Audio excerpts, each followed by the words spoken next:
Olá, seja bem-vindo ao curso Administração Pública. Estamos iniciando agora a nossa terceira aula, que tem como tema Organização Administrativa. Está preparado? Vamos lá!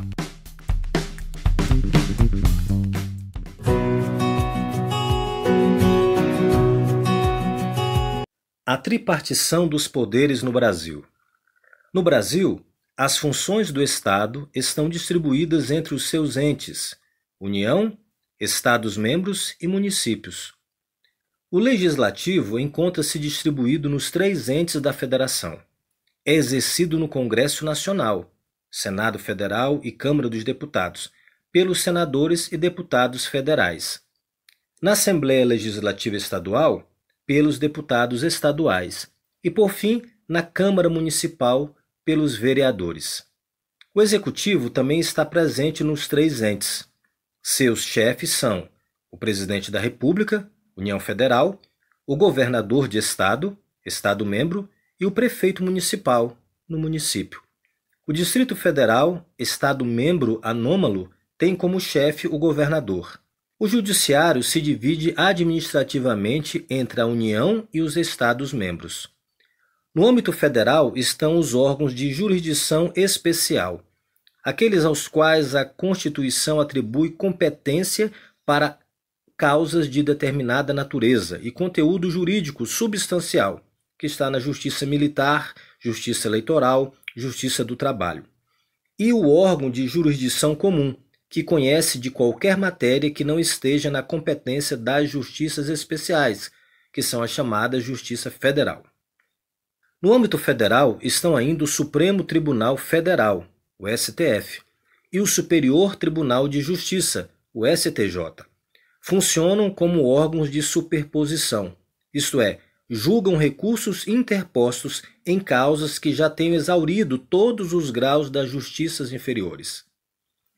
De acordo com a Constituição Federal de 1988, no artigo 102, o STF tem a função básica de manter o respeito à Constituição e a coerência de ordenamento jurídico, além de encabeçar o Poder Judiciário, ou seja, em caso de dúvida sobre algum assunto previsto na Constituição, como os direitos fundamentais e a organização do Estado.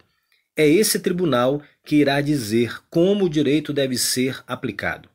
É um papel essencial e que cada vez mais se vê a discussão pelo STF de temas que repercutem na sociedade brasileira. Ao STJ compete o papel de decidir e unificar a interpretação da lei federal, que não seja objeto da jurisdição especial, que é a trabalhista, eleitoral e militar. Assim, quando houver dúvida fundada sobre a aplicação de determinada lei federal, a discussão pode chegar a este tribunal.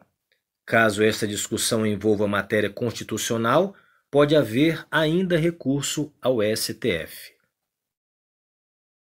Na esfera estadual, existem os tribunais de justiça que atuam na primeira instância através dos juízes de direito nas comarcas. E eu te apresento o quadro de organização estrutural do Judiciário, onde você pode ver onde cada tribunal está relacionado um ao outro e onde está devidamente subordinado. Organização administrativa. Após as disposições da Constituição que trazem a organização política do Estado, surge através da legislação complementar e legislação ordinária, a organização administrativa das entidades estatais, a organização de suas autarquias e empresas estatais criadas para execução desconcentrada e descentralizada de serviços públicos e outras atividades de interesse coletivo, conforme defende Meirelles. O Estado e outros entes públicos existentes, pelas diversas funções que são de sua atribuição, têm que repartir no interior deles mesmos, entre diferentes unidades, os encargos que lhes cabem. Essas unidades são denominadas órgãos e se constituem por um conjunto de competências. Os órgãos são, portanto, as unidades integrantes da administração pública, com determinadas atribuições do Estado. Essas atribuições são desempenhadas por pessoas físicas, denominadas agentes, que irão atuar vinculados pela lei, externando a vontade e a ação do Estado. Serão assim titulares daquelas competências do órgão. Na definição do professor Celso Antônio Bandeira de Mello, a competência pode ser conceituada como o círculo compreensivo de um plexo de deveres públicos a serem satisfeitos mediante o exercício de correlatos e demarcados poderes instrumentais, legalmente conferidos para a satisfação de interesses públicos. Mello em sua obra de 2005, na página 132. Como já vimos a oportunidade de tratar, o Executivo deve submissão à lei. Logo, o exercício das competências administrativas pelos agentes nada mais é do que o dever de cumprir as atribuições concebidas para proporcionar a realização da finalidade da lei em prol da coletividade que representam. Descentralização e desconcentração. O Estado tanto pode desenvolver por si mesmo as atividades administrativas que lhe são atribuídas pela Constituição, como pode prestá-la através de outros sujeitos, conforme Mello em sua obra de 2005.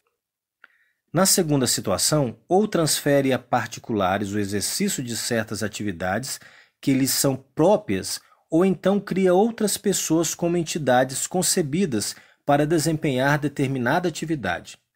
Por meio delas, irá descentralizar as atividades administrativas. De acordo com Meirelles, a descentralização administrativa considera previamente uma pessoa investida de poderes da administração e que atua na atividade pública, mas que é distinta da figura do Estado. O ente descentralizado age por outorga ou delegação dos serviços ou atividades, mas sempre em nome próprio. A descentralização administrativa acarreta a especialização na prestação do serviço descentralizado, que pode ser desejável em termos de técnica administrativa. A descentralização administrativa acarreta a especialização na prestação do serviço descentralizado, que pode ser desejável em termos da técnica administrativa. Ocorre, por exemplo, na criação de uma empresa pública de saneamento, como a Copasa, em Minas Gerais. A descentralização, portanto, pressupõe a existência de duas pessoas jurídicas distintas, o Estado e a entidade que executará o serviço. Existem diferenças entre outorga e delegação. Entendemos que o Estado realiza outorga quando cria uma entidade e a ela transfere por lei determinado serviço público. Ocorre geralmente com prazo indeterminado.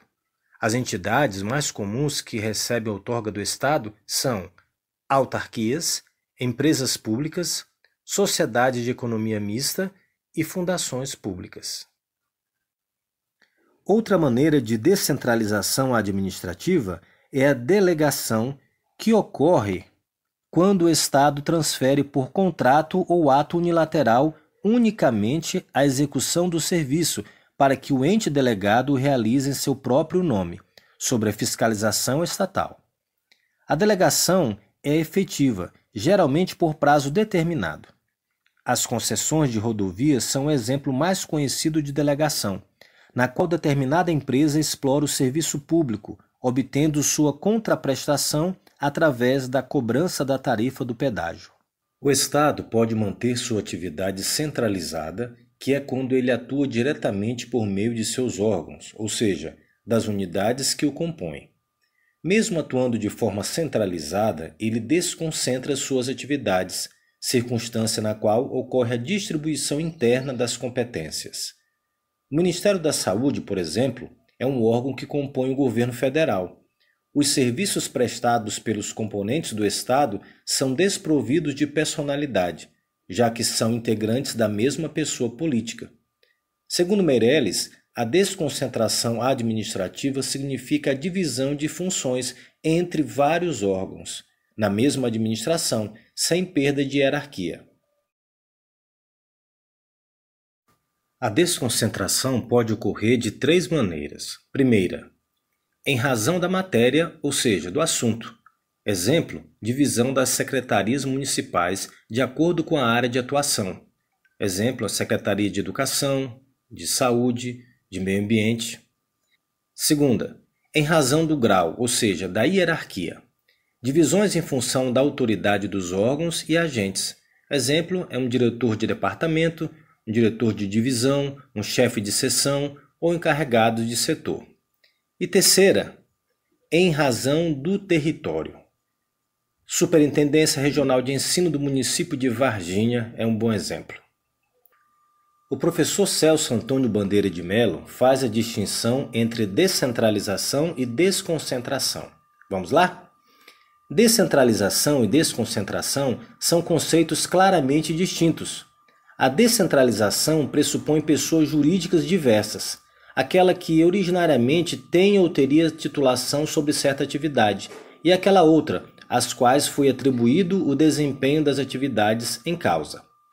A desconcentração está sempre referida a uma só pessoa, pois cogita-se da distribuição de competências na intimidade dela, mantendo-se, pois, o liame unificador da hierarquia. Pela descentralização, rompe-se uma unidade personalizada e não há vínculo hierárquico entre a administração central e a pessoa estatal descentralizada. Assim, a segunda não é subordinada à primeira. A palavra subordinada vem entre aspas, porque embora a administração central não tenha uma relação de hierarquia sobre a pessoa descentralizada, pode haver determinado controle sobre ela. Por exemplo, na nomeação do diretor ou presidente de uma empresa pública pelo chefe da administração central. Concluímos que a descentralização administrativa está ligada a uma reforma da estrutura estatal, na qual ocorre a criação de órgãos indiretos da administração para executar em seu próprio nome serviços e atividades públicas. Esses órgãos representam a chamada administração indireta. Já a desconcentração representa uma divisão de competências entre órgãos ligados a uma mesma administração central, em que há um vínculo hierárquico. Ou seja, essa distribuição de ações se dá dentro do que chamamos administração pública direta. Essa foi a nossa terceira aula do curso Administração Pública. Se você gostou, deixe o seu like e não se esqueça de se inscrever no canal para receber todas as aulas. Te vejo na próxima aula que tem como tema Organização Administrativa Federal e Estadual. Agora é com você. Te vejo lá.